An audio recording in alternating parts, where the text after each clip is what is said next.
If you're going on a date this week, here are a few things that you could talk about. Welcome back to my show, If You're Going on a Date this week, where I talk about everything going on in the world that you could talk about on your date. I'm going to talk about music, movies, TV shows, pop culture, sports, business, really like all of the topics that you could potentially bring up on your date. If you're looking for what should I talk about, what are the best things to talk about, how do I start a conversation, what are the best topics that I could bring up that could potentially lead into better conversation for me to get to know this person, this is your guide to that. I do episodes every Monday and Thursday. I do them for I try and keep them to 15 to 20 minutes per episode so you can listen to them on the way to your date, if you're getting ready for a date, during work, on the way to work. I really try and keep them bite-sized so you can kind of get caught up on what's going on in the world in terms of everything that you could use to start a conversation. Nothing is ever that serious, that intense. That's not the purpose of this show. The purpose really is just to have conversation starters, conversation topics, and really get you caught up on what's happening in the world. And I do it every single week, every Monday and Thursday, so let's get into it. The first topic is Olivia Rodrigo just surprise dropped a new song called Serena Joy. Literally 5 minutes ago, she released this song. And some of the proceeds of the song are going to her music festival that she's hosting this week called Daisy Chain Fields, which is her, I think, all-woman lineup music festival that most of the, if not all of the proceeds are going to women causes. Let me not say women causes. Let me actually find out what this is so I can give you the correct information. Daisy Chain Fields.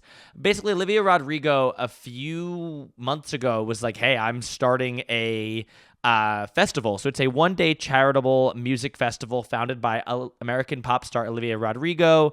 100% of the net proceeds benefit nonprofits that support women and girls. So I was 86% of the way there. I wasn't 100%. But I had the right vibe. It's a one-day festival, August 29th. So it's this coming Saturday. I think it's in the same place they do Coachella. But anyway, regardless of where it is, when it is, what it is, it's so cool that Olivia Rodrigo has decided to kind of use her platform to do something like this. I feel it's kind of rare that we see pop stars taking it to the next level like this. A lot of the times we see them do one-off, nice kind of charitable things, but we rarely see them put together something of this scale that kind of has the ability to outlive them, to really give their legacy something that when you look back on her career, it'll be that'll be one of the headlines of what she's done. It'll be Olivia Rodrigo, creator and founder of Daisy Chain Fields, also 10-time Grammy winner, all these different accomplishments. But this will be up there, I believe, with one of the biggest accomplishments that she will do in her career. And I just think that this festival will go on to get bigger and bigger, and more people will want to get involved in it because it's such a great thing to be a part of. So I think you'll see more artists, more up-and-coming artists wanting to be a part of this, to sing with Olivia Rodrigo. Her set is Olivia Rodrigo and Friends. Stevie Nicks is confirmed to be singing with her. So I'm sure we'll see a ton of stuff coming out of this next week and this weekend. And I'm excited to see what she does and what all of this is. But it's just cool that she's doing something like this. Go off, Olivia Rodrigo. The next story is that the Jonas Brothers headlined 3 days this past weekend at MSG in New York City.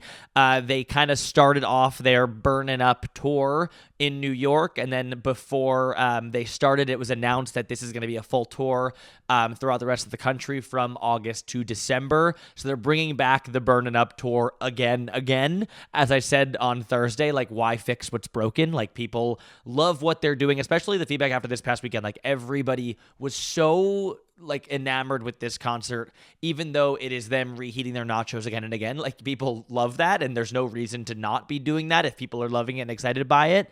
One of the things that came out of this past weekend was that Nick kind of looked people were commenting that Nick looked miserable on stage, and Joe actually commented back to a fan. Here is what Joe said to the fan. He said, We had a great time. We're all really sad that now we have to wait until tour. By the way, hilarious joke about his diabetes with a thumbs up emoji. Like, do not come for his fucking brother. Like, he will come for you, by the way, if you come for his brother. Say whatever you want about Joe, but when it comes to Nick, and if it comes to Kevin, watch your fucking back, buddy. Like, Joe was taking none of this shit. I love when celebrities do this and they kind of like get involved and get into the weeds with like people that are commenting, because a lot of the times on the internet, like we people feel like I was gonna say I'm not putting myself in this. I did it again. People feel that like nothing will ever get back to them. Like the people that they're talking about will never see what they're actually talking about. So when they do and they decide to actually clap back or comment back to the fan and like put them back in their place, like that fan was definitely like, oh fuck, no shit, like no fucking way that Joe Jonas just commented back to me and like I'm a terrible human being. Like I feel so bad about myself that I made a diabetes joke. Like that's horrible. Like that is horrible. So you deserve to be clapped back upon and you deserve to get like the wrath of Joe Jonas. And I'm so happy that he did respond. The videos that I saw looked amazing. The concert looked amazing. From what I saw, everybody was in love with the concert and they did all of the hits and they did everything. And I actually want to look at the set list. Let me look at the set list. The Jonas Brothers would be the greatest wedding band of all time. Like imagine them as your wedding band. You couldn't. They would do your first dance song would be When You Look Me in the Eyes. Like full body chills just saying it out loud. Can you imagine that? They would do all of the hits. They would do Camp Rock. They would do Play My Music. They would do like This Is Me. Like it would just be everything. I can't even imagine like them and Bruno Mars. Also, Bruno Mars is on tour right now. I believe he just kicked off his North American tour and he did like 5 nights in New York as well. That also looked amazing. Like it looked like the biggest dance party in the world. The fireworks show looked amazing. Ray was the opener for Ray was the opener for Bruno Mars. Like that's a festival in itself. Like, oh my God. He also did all the hits, but I want to look at the Jonas Brothers set list before I get carried away into 100 other things. Jonas Brothers set list. I love this website, Setlist FM. That sounded like an ad. It's not. I just love this website where you can see actually like everything they do. Okay, here's the set list. They did a 2008 tour set list. They literally did the exact 2008 set list. And then they did post-reunion songs. And they did 31 songs. So like they did That's Just the Way We Roll. They did Gotta Find You, This Is Me. They did Year 3000. They did Love Bug. They did When You Look Me in the Eyes, Play My Music, SOS, Burnin' Up. I could go home after that, but I'm not, because we get an Act 2 post-reunion songs, Backwards, which has become like their song. Like when Joe's like, I keep going backward. Sorry for that. They did Leave Me to Heaven, Waffle House, Cake by the Ocean, Jealous. Kevin did his song Changing. They did Walls, Only Human, What a Man Gotta Do, Leave Before You Love Me, Sucker. Like what a fucking vibe. I love that Joe clapped back at that fan. I love that he responded. That was awesome. In other tour news, Harry Styles' New York City residence starts this week, this Wednesday. He's doing 30 shows in New York City. I'm going in October. I am so excited to see it. And I'm just excited to see like what he does, what the set list looks like, what the tour looks like, what the stage looks like. There was a lot of feedback after his last set, or his last kind of first opening tour in Europe, I believe it was. So I'm excited to see him in a smaller venue. I feel like he and Madison Square Garden have like this amazing relationship, and he kind of like owns that place whenever he comes here. When he first came here with Love on Tour, he did like 15 nights, and Gayle King came out to present him with like a flag that is permanently in MSG that says like Harry Styles 10 nights in a row or whatever it was. So I'm assuming this will be like a 30 nights in a row type thing. I'm so excited to see it. I feel like our For You pages will be filled with Harry Styles videos and content from the concerts. And that starts Wednesday, so get excited, be prepared.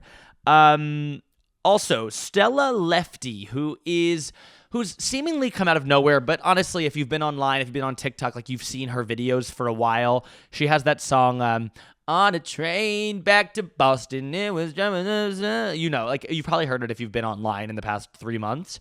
It's kind of everywhere, and it went on the radio, and it became a really big hit. She also is the daughter of, I believe, the Expedia the CEO of Expedia, he's a billionaire, and that kind of became a huge thing, and everyone was like, Nepo baby, blah, blah, like all this shit.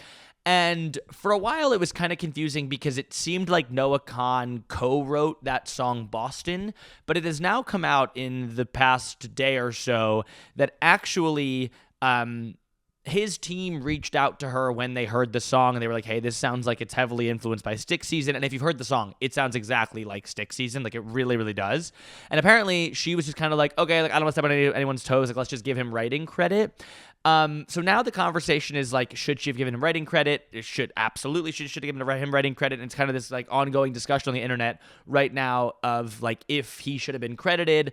And we're kind of getting into that like territory where we've seen a lot of it with like the Olivia Rodrigo, Taylor Swift stuff, where she credited Taylor Swift with writing credits to her song One Step Forward, Three Steps Back. She credited Paramore with writing credits on another one of them credited Taylor Swift on Deja Vu, and like this like writing credit thing that a lot of the public, I feel like none of us like understand, but in the previous few years, like we've all kind of been subject to it, and it's become like a big part of the news cycle when there's like some sort of writing credit disagreement or kind of battle, and like this one doesn't seem to be any sort of battle. Like his team reached out and she gave him credit before it would become anything, but he is now a credited writer on Boston by Stella Lefty, which is confusing, and it doesn't. And I guess that she wanted to just like avoid anything coming out of it, like, and it wanted to avoid any further battle. I don't really understand it, but the internet is kind of up in arms about it. I think for the most part, siding with Noah Kahan and just being like, yeah, he should have gotten credit because it sounds just like it. And she has gone on record being like, I was not thinking about him whatsoever when I wrote the song. I wasn't thinking about Stick Season or Noah Kahan or any of it.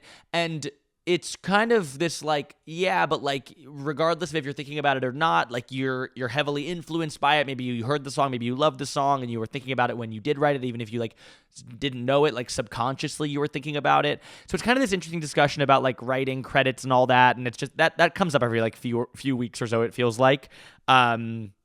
So that's what's happening with Stella Lefty and Noah Kahan, if you were curious about that or if you saw like a headline about it. Also, I saw, and I made a video about it, and it went kind of viral yesterday, about there's a rumor that Noah Kahan is going to be featured on the soundtrack for Sunrise on the Reaping, the new Hunger Games movie, which would be amazing, by the way. Like, usually they tap one like big artist, one pop star type artist to do a song for the Hunger Games. Like last Hunger Games movie, Olivia Rodrigo did 'Cause I'm in the trees, what's that song called? You Can't Catch Me Now. Previously, Taylor Swift did Safe and Sound. Like, it's a massive deal to be on one of these Hunger Games movies. And I think Noah Kahan will probably be on the Hunger Games soundtrack. Like, I could definitely see it. I saw people making videos about it, so I made my own, and I was like, that would be fucking amazing. And it would be. If he did, like, the soundtrack for Haymitch, it would make a lot more sense. Like, because this movie follows Haymitch specifically, and to have him do the song for Haymitch would just be perfect. Choked on it. I was so excited by it. Would just be so perfect. So I really hope that's true, and I can't wait for that movie in November. I so hope Noah Kahan is on that movie, and that would be amazing. That would be so cool. The next story is that Spider-Man Brand New Day is on track to beat Titanic as one of the top 5 highest grossing films at the global box office of all time. That is insane. Like, Titanic has been released and re-released, released and re-released, and like that all adds to its global box office like amount. So for Spider-Man Brand New Day to like to like best that in, I don't know, a month is insane. Like, that is so fucking crazy. We're witnessing history. We are literally living through history. The next story is that the US Open starts this week. A few updates before it begins. Sinner is out. He withdrew due to a knee injury, which is so disappointing. Like, that sucks. In the previous few years, we've seen Sinner Alcaraz in like all of the finals. So to see Sinner out, that kind of maybe gives way to somebody else. But at the same time, that is just disappointing. He's the number one in the world. So I'd love to see if he could have come back and kind of keep his title at this. But disappointing news on that front. Serena and Alcaraz are playing mixed doubles, which is also really exciting. So I will be keeping up with the U.S. Open. I love the U.S. Open. I hope to go. I don't have tickets yet, but I really want to go. It's in New York. So yeah. What else? National Treasure 3 is confirmed by Disney. That is unbelievable news for our National Treasure fans out there. Like, that is so fucking exciting. National Treasure 1 and 2 are some of the most, like, perfect movies. Like, they just transport you to a new world. They're so fun. They're thrilling. Like, the fact that there's going to be a third movie is insane, and I am so fucking sad. I am in that AMC Red Recliner. They are asking me to leave, and I won't, by the way. The next story is that Lennon Stella, who is a artist, she's kind of a niche artist, but she was featured in Nashville. Her music was also featured most recently in Sterling Point. She is releasing an album that's coming out in October, with the first single coming out this Thursday. I'm personally very excited for that. I love her music, and she hasn't released an album in like 6 years maybe. So this is really exciting news. She was also in Nashville with Hayden Panettiere. So she put out a tribute last week as well. But I'm really excited for her new music, and I can't wait to see what she creates. What else? I watched the show 5 Star Weekend this past weekend, like from start to finish. It's an 8-episode show on Peacock. I binged the whole thing. It's very much like a mom show, but at the same time, it's really good. So if you're looking for a TV show, I really recommend it. It's with Jennifer Garner. Like, who doesn't love Jennifer Garner? Like, she's one of those like American sweethearts. Like, she's perfect, and she's really, really good in this, and the whole cast is great. Like, it's one of those shows that you start off hating every single character. You're like, I don't think I like anybody, and I don't know how I'm gonna like this show. And you leave 8 episodes being like, I love everybody, and I want the best for every single character. So if you're looking for a TV show, 5 Star Weekend on Peacock, I really liked. What else? Is there anything else to let you know about? I feel like I covered everything.